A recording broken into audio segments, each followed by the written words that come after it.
welcome and thanks so much for being here. Thank you so much for having me, Katie. Well, I'm excited for this conversation because your writing has been really impactful for me personally. But before we jump into the details of that, I would love to hear the story of how you came to the pen name Young Pueblo. I know your name is Diego. I would love to just hear the background of that. Yeah, definitely. So Young Pueblo means literally young people, and it's kind of like a bringing together of my Americanness and my Ecuadorianness. So I was actually born in Ecuador and came to the United States when I was about 4 years old with my family. And I think it just really, if one, it was a name that kind of just dawned on me randomly when I was signing on to Instagram.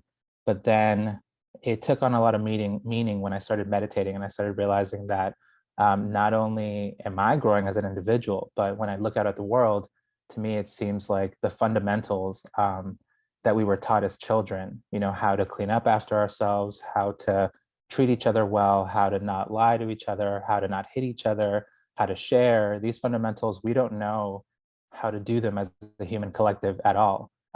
So to me, it seems like humanity as a whole is very young. That's really beautiful. I didn't know that backstory.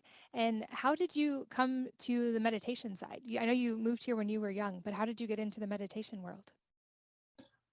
It was pretty accidental. So like I was, I grew up in a Roman Catholic background and in Boston, but I was never really exposed to meditation.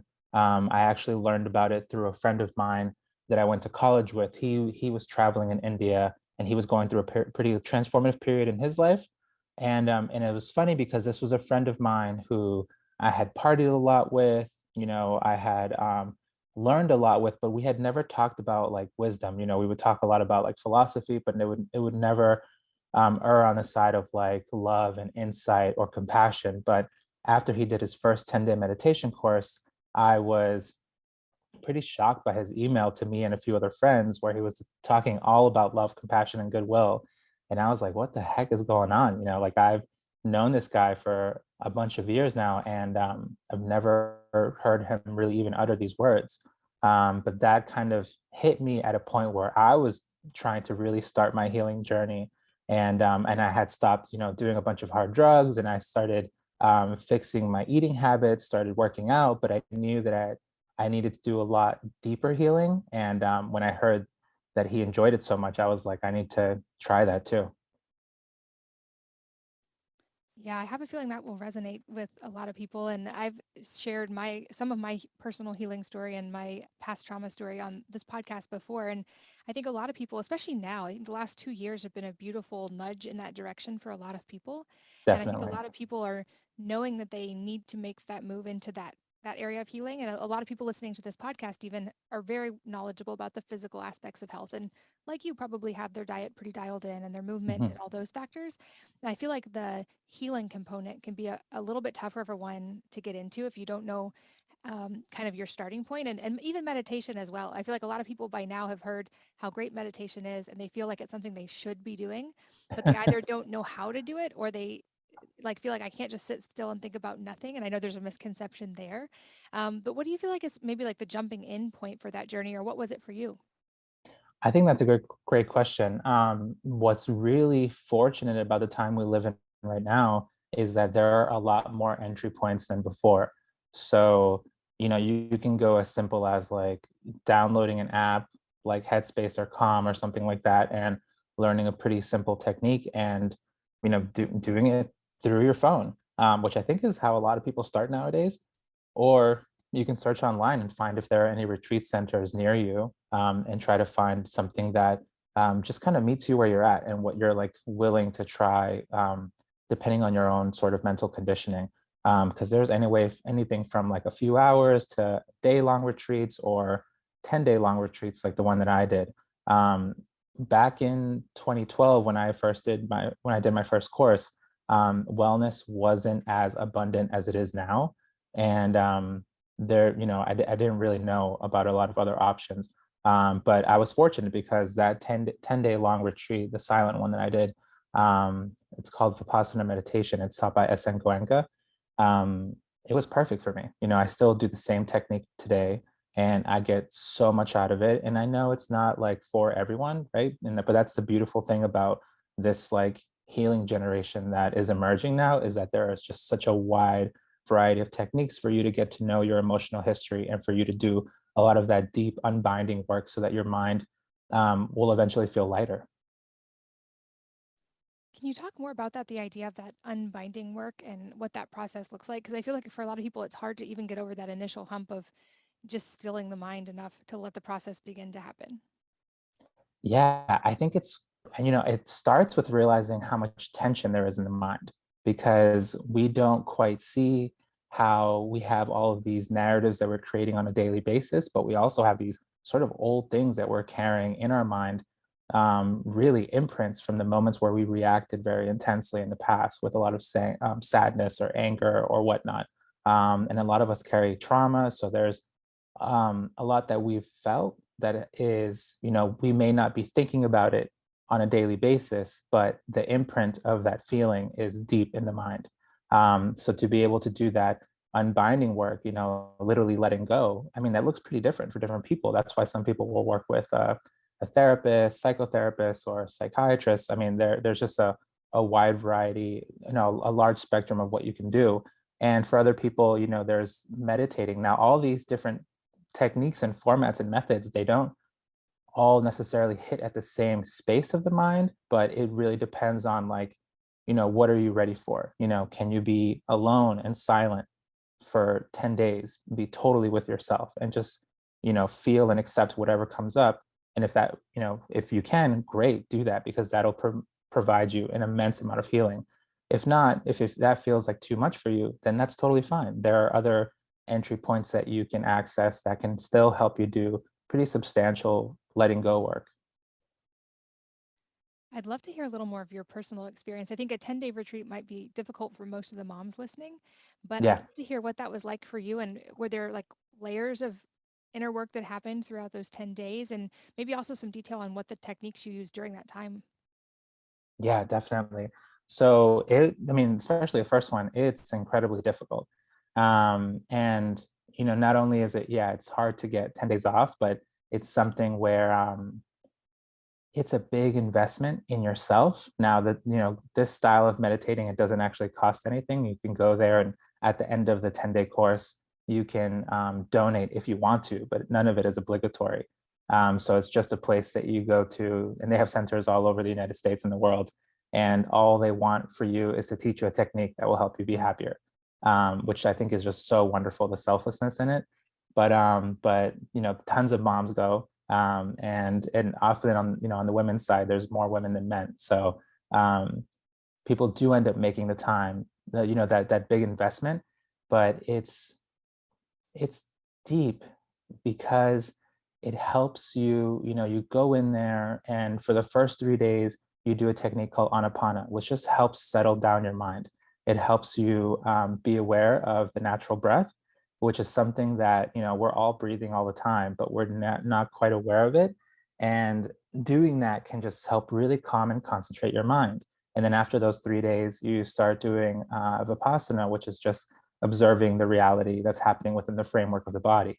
And by doing that, you get really in touch with the truth of change, which is quite a powerful thing to fully embrace, right? We all understand change at a certain level, but we don't quite understand how immersive it is. It's happening everywhere, at the atomic level, at the mental level, at the physical level, at the cosmological level. Change is happening everywhere. And a lot of our suffering happens because we're rejecting change. So that's something that is just quite transformative when you just get more comfortable with the truth of change, and you find a lot of healing through that. But yeah, for my personal first course, it was incredibly difficult.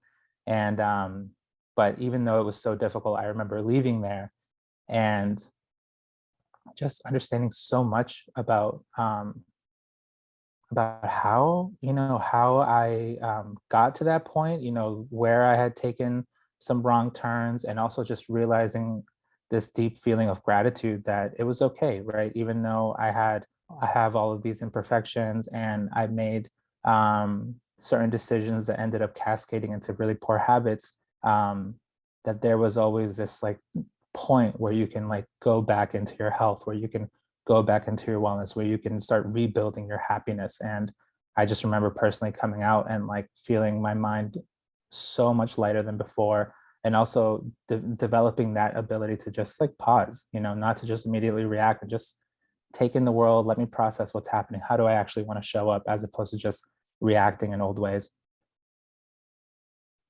Yeah, and one of the things you just said really stuck out to me, which was that suffering happens when we're resisting change.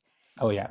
This is an important point I'd love to go deeper on, because I hear from people sometimes, especially when I post quotes, even some of your quotes that I've posted, about like kind of your inner state being in your choice, and having so much more control over that than we think we do. And I'll have people respond like, "Oh, that's great for you, but I've lost a child, so I can never be happy again," or "This happened to me, so therefore I can never be happy again." And I think like that point that you just said really strikes an important chord. So I'd love to go deeper on that and hear maybe some of your own personal journey related to that, and also how that can be maybe practiced by others as well.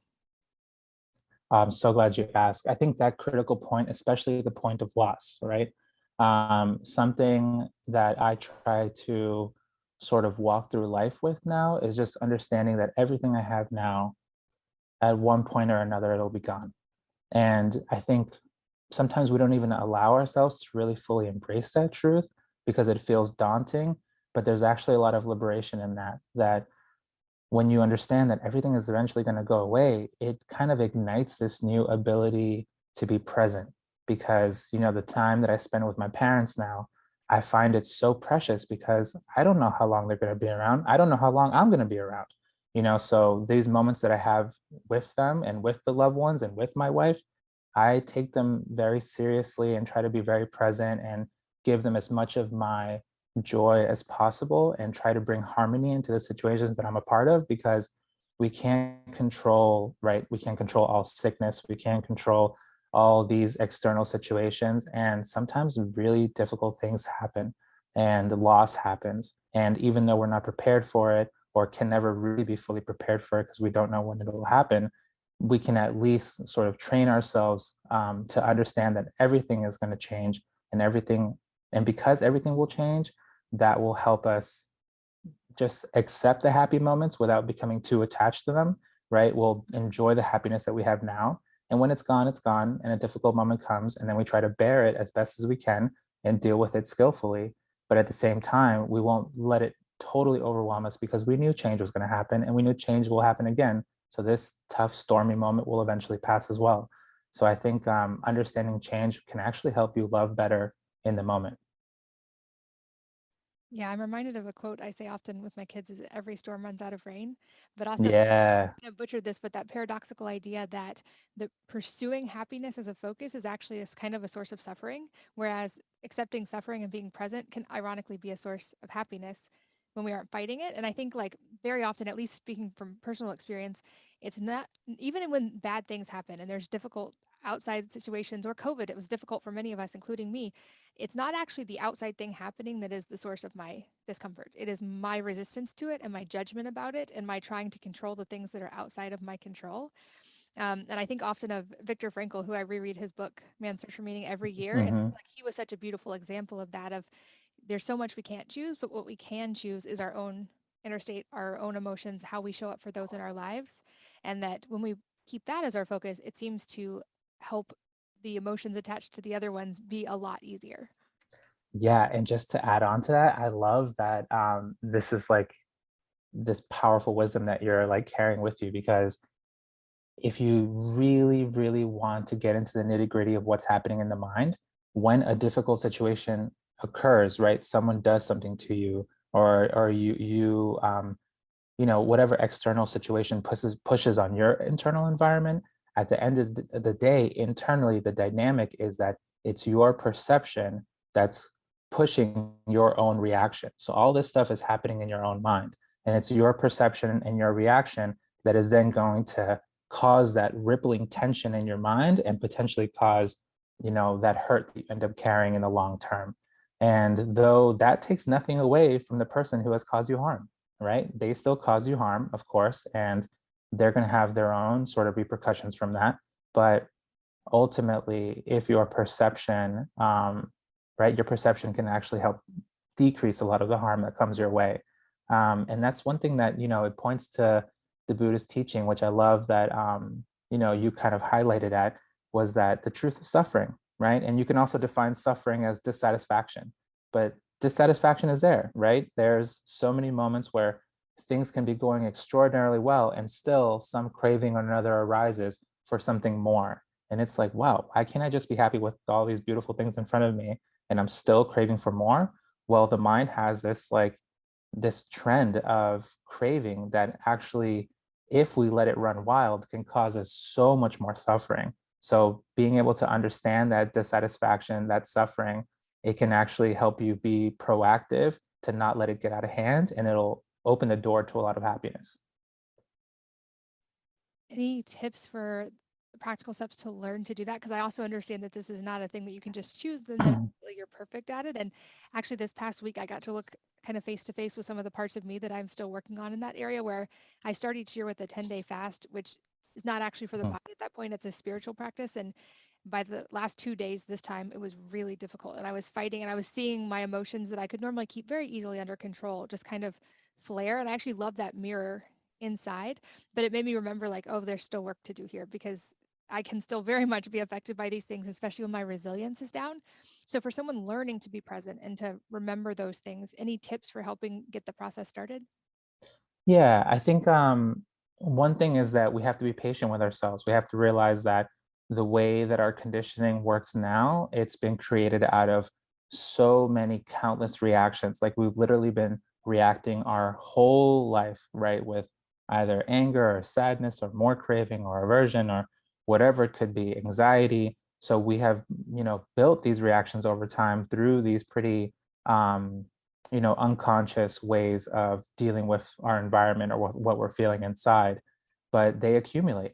And to be able to move in a new direction, to be able to develop new characteristics or new ways of being, that's going to take a long time. So when you're healing yourself, when you're trying to develop a lot of personal growth, um, get ready for a long journey because it took your whole life to develop these certain habits. So it can take a very long time to be able to really do that unbinding work and sort of really essentially train yourself to be happy and train yourself to show up in your most authentic way. Because oftentimes we'll show up in a defensive way or we'll show up in a way that is more aligned with how we used to be or how we used to feel, or we'll like show up ready with this shield of our past traumas in a way. But to be able to show up as you're like, okay, how am I actually feeling right now? How do I want to deal with this difficult situation now? Well, that's going to take a lot of intention. So not only the intention of like training yourself to come back to the present moment, right? With or without meditation, you can train yourself to come back to the present moment because so often we'll be like in these narratives and swimming with like some sort of tension or another, but then we can try to snap ourselves back and just refocus our energy and be like, okay, I'm here. Like what am I actually trying to do? And how can I not continue fueling any of this fire that's already happening in my mind? And the other side of that is set yourself up for success by learning some sort of technique or another. Like whether you're working with a therapist, whether you're trying to learn some simple meditation or another, we're all very busy people, but set aside a few minutes every day.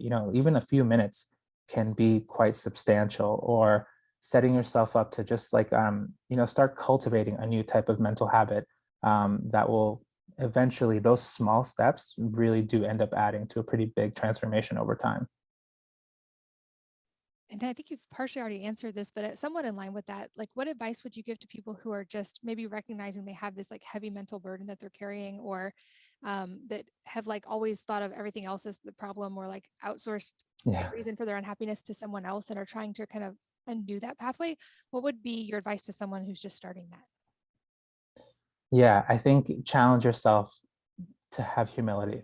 Um, I think it's quite important because there are a lot of trauma response that I think happens in a lot of people when they've experienced a lot of trauma when they're young. One of the ways they end up dealing with it is by externalizing the blame, and it's never your fault. It's always someone else's responsibility for the way you feel. But taking that responsibility into your own hands, even though people may have done really terrible things to you, if you're constantly externalizing the blame, then you're also externalizing your potential happiness. That means that it's the same way that someone else's fault that you feel bad, then it's going to have to be someone else's duty to make you happy. And already you set yourself up for failure there, because that's just impossible. You can have the most beautiful relationship, a wonderful partner, and at the end of the day, if you're not igniting happiness within yourself, then that's always going to end up dampening and sort of bringing this weight onto the relationship that it really shouldn't have. I think a lot of relationships actually end up breaking under that weight of expecting your partner to heal you or expecting your partner to make you happy, when in reality, it's really up to you to be able to deal with your emotional history in a productive way, and come out the other end so that you're fully empowered. Yeah, I think that's so profound. And I think maybe that the last couple of years of intense closeness have put many couples kind of in a pressure cooker of that. Mm, And I've heard from a lot of people and seen this play out a little in my own life as well, of like kind of that idea of trauma bonding. And that until you start doing this process, like the trauma in you and the trauma in someone else can work really well together until they don't. And it's like your traumas kind of interact, but then it's stepping beyond that and letting your authentic selves actually interact and realizing that kind of like interdependence instead of codependence, and not depending on the other person to complete you, but coming in fully complete and wanting to be with someone else in a mhm, completely mhm. different process. And oh, go ahead. Yeah, yeah. I think especially during this like pandemic arena, right? Like that we've all been going through, especially for couples. I feel like one thing that my wife and I basically rather consciously and unconsciously started building was a system for how we're going to handle when we individually feel difficult moments like inside of us, right? Because my wife she's an avid meditator as well, and when you're a really serious meditator, especially the technique that we do, like it's a technique for mental purification. So that means that there are going to be some times when you just feel stuff coming up. You feel like anger or sadness or whatever, old conditioning is there that's starting to burn away at the surface. You may feel a little bit of that heaviness as you move through the day. And what my wife and I do is that we've noticed that trend where if I feel bad, my mind will automatically try to make it something else's fault, right? Like, even if I just simply wake up and I just don't feel that great, anger or sadness or something will come up. My mind will still try to figure out, okay, how can I put this blame on her? And similarly, she's told me the same thing. Like, there was this one particular moment where she was, working in one room and I was working in the other. And then she came in and she was like, I just spent the last few hours trying to figure out how this tension in my mind is your fault. And it has nothing to do with you. And we just both laughed about it, because that's just this common reality where whether it's any type of emotion, whether it's like joy or happiness, or whether it's like sadness or anxiety, all emotions like to spread, they like to consume, they like to include other people. And that's where a lot of narratives will end up running wild. So what we try to do instead is, on a daily basis, or whenever it comes up, we try to let each other know, oh, I have a lot of anxiety coming up today, or I have a lot of, just like tense feelings or anger coming up. And just letting the other person know it has nothing to do with you, but just know, that's how I feel today. And we try to also say it in a way where, I have anger coming up, as opposed to saying I am angry, right? Because it's a temporary thing. It's not me fully identifying and saying I am the anger. It's more so anger is passing through me. I think that also, and that was also like kind of an unconscious thing that we kind of learned through meditating. But we've realized that we were starting to do that, but it makes sense with the training that we received through meditating. And it was like, right, because I'm not any one of my emotions. These are all just passing, changing phenomenons. So why attach myself to any particular one? But just letting each other know how we're feeling, and also reminding ourselves that this is a changing situation, it's helped a ton with our personal harmony. I think that's such an important statement about not attaching the word I am to anything that you Mhm. actually want to identify with. I think that is so profound, and it seems so simple, but makes a huge, huge difference. And that's one of the things I tell my kids a lot. I'm like, don't use the words I am to say something that you aren't or that you don't want to be, that's in the positive, because your subconscious listens very closely to those words. And just like if my kids say I can't do something, I'm always encouraged them put the word yet on the end. Like our language is so important. Yeah. um, like our subconscious is constantly listening. And I realized in my own trauma journey and processing that I was largely, my subconscious was responding to the questions I was asking and the statements Hmm. making. And when I learned to ask myself better questions and make more positive statements, my subconscious started responding differently. So, as a very simplistic example, when I used to say, like, why can't I lose weight? Why is this so hard? My subconscious was like, oh, well, you can't lose weight because 6 kids and thyroid disease. And let me give you all the reasons. And this is why it's Mm, hard. Whereas when I shifted that to like, how can this be so fun? Or how can I love and accept my body even more? My subconscious wow. like, oh, let me show you. It's easy. And so I feel like those little things like that that seem so simple can be so deeply profound. And it also makes me think, I don't know if you have kids yet, but I feel like these are all foundational habits that I'm learning as an adult, and many of us are learning as adults. And with my kids every day, I think, like, how can I impart some of these things to them early? And especially right now with my youngest, I hear her make statements about how she's unhappy because someone else did something else. And I've been Hmm. dealing with, like, how do I help impart these foundational skills and help her understand that she has more power over her happiness than her friend made her mad today. And I know it's different with kids than with adults, but I'm curious if you have any insight there. Yeah, I think no. So I don't have kids. My wife and I were thinking about having kids in the near future. But one thing that immediately popped up is like if someone's telling you about a difficult thing that happened and someone doing something that they didn't like, right? Something unwanted happened.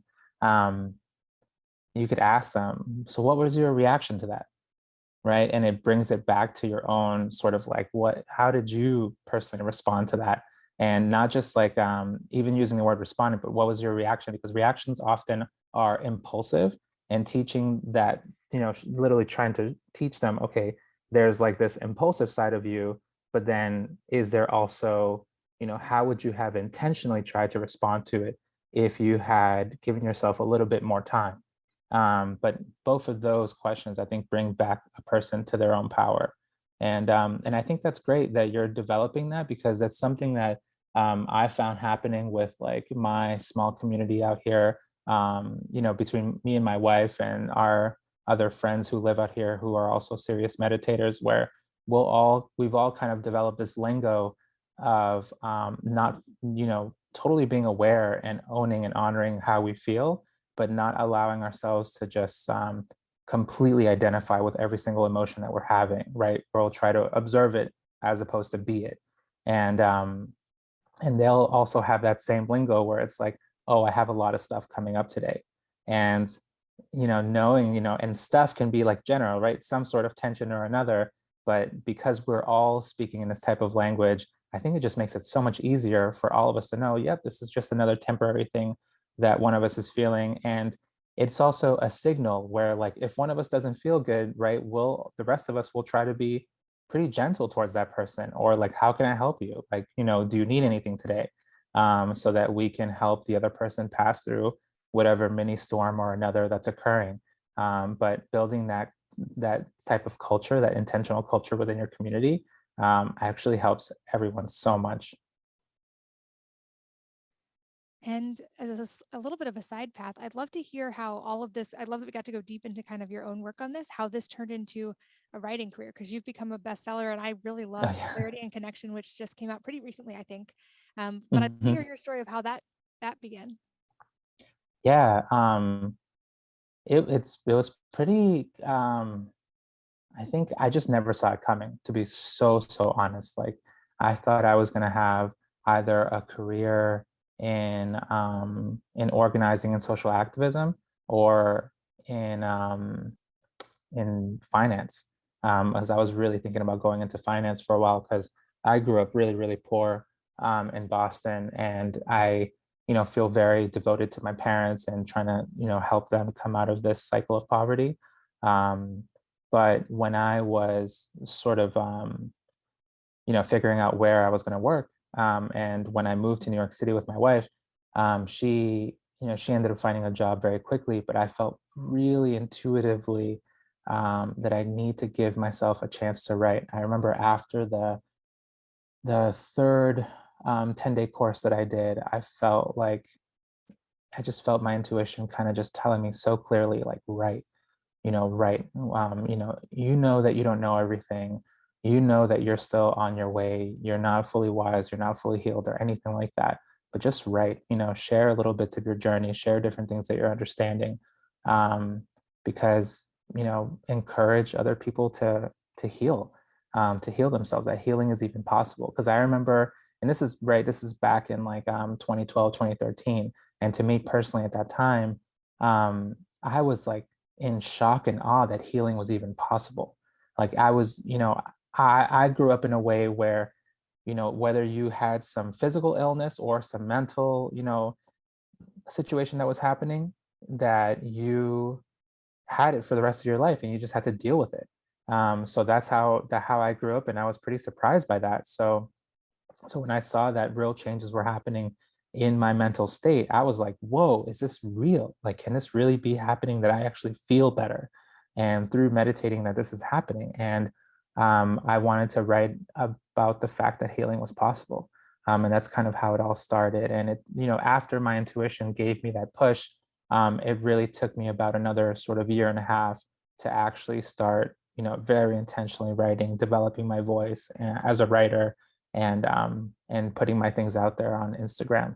And then over time, it just started taking off. I think I started around 2015, and it was about 2017, 2018 when it really started getting bigger. And can you talk a little bit about each of your books and the premise of each, just so people can have a starting point to dive in? Because I also highly encourage you guys to follow him on Instagram. I constantly am reposting your quotes because I love them. But talk about the books a little bit. Yeah, definitely. So I only have two books out right now. I'm working on a third one that'll come out later next year. But my first book is called Inward, and Inward. And that book is mainly about personal development. It's about trying to really develop a lot of self-awareness so that whatever your healing journey looks like, right? Because your healing journey is going to be pretty unique to you, that you can conceptualize yourself in a different way. And that that book of personal transformation, I think it's really reflective of like personally my writing period between 2015 and 2017. And that was like a pretty foundational point in my life where I like, started meditating every day. Because I had before then, for about 2.5, 3 years, I was going to retreats, a few times a year, but I hadn't yet quite started meditating every day. And I think there's a lot of like talk about strong determination, things about like trying to build consistency, build new habits in that book that sort of reflect me trying to like get it together in my daily life so that I could really get this healing journey underway. And then I asked myself, what happens after you sort of stabilize your healing journey and it's well founded and you're continuing, you're making progress? How is your life affected? And for me, it felt clearly that clarity and connection was next, because I was noticing that in my life, I felt like I had a lot more mental clarity than I had before. And automatically and very naturally, that clarity was enhancing and deepening my connections with other people, whether it was friends, family members, or with my wife. Um, and that's where Clarity and Connection, my second book, really came from.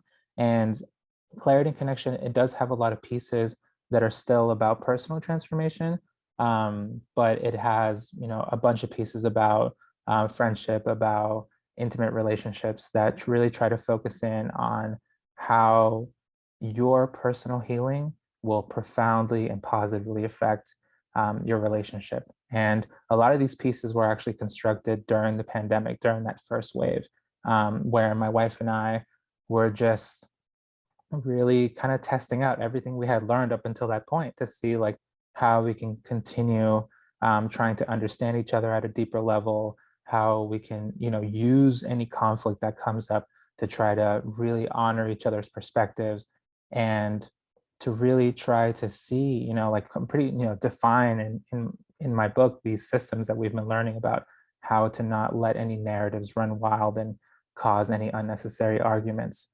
So I really try to put that all together in Clarity and Connection.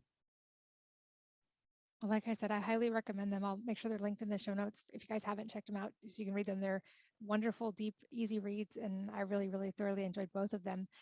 You also mentioned that previous or before your meditation journey, you had already done a lot to improve your health. And since this podcast focuses a lot on the physical side of health as well, I'm curious what some of the ways are besides meditation that you support health and wellness in your life. Oh yeah, I love health so much. So I think back then, and just to like right, like when I first started knowing that I needed to make some big changes in my life, um, I remember superfoods were so popular and like up and coming, and this talking like 2011. I think one of the first things I did was get this like big tub of barley grass, and I owe so much to that tub of barley grass because back then I had very little nutrition in my diet, and I was totally unaware of that. But when this new nutrition started coming in, like I felt so energized than ever before, and it helped me, start going to the gym and start just doing all these hard things that I really need to do for myself.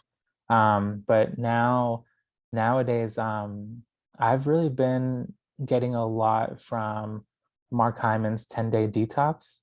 That's something that I've been following. I try to follow pretty rigorously, and especially with like the morning shake, like that's like my go-to thing, where I try to have a shake of like collagen, spinach, blueberries, cauliflower, cacao powder, hemp seeds, and water and hemp milk. And it's pretty simple, but it's like super nutritious and just like gets the day going. Um, and in general, I've just been kind of figuring out, trying my best to not really consume caffeine, because I've actually noticed that for me personally, it just totally zaps my energy. If I like start drinking coffee and I get into the loop of drinking coffee, then I'm going to be so dependent on it. And I know a lot of people out there love their coffee, and I'm just talking about myself personally. But when I get off of it, um, I have so much more energy after a few days of like my system kind of resetting itself. But generally, we try to just focus in on how we're eating, because that just always feels like the biggest component of health. Like I love supplements, and I love, recently my wife and I were gifted a sauna bag, and that's just been like the coolest thing to have, because you immediately feel how your body becomes less inflamed, and you come out of it happier, and it's wonderful. But then at the end of the day, if you're like not eating in a way that really suits your body and is really like bringing up your nutrition, then it's hard to like, supplements can't really fix that. Yeah, absolutely. I've said that before. You can't out supplement a poor diet or a lack of sleep or lack of sunshine or all those other things we need as human animals. Uh, Yeah. I love that. Those are great tips. And also, I love to ask, obviously, you have your own books, which have influenced millions now, but other than your own, if there are books or a number of books that have had a profound impact on your life, and if so, what they are and why. Oh yeah, totally.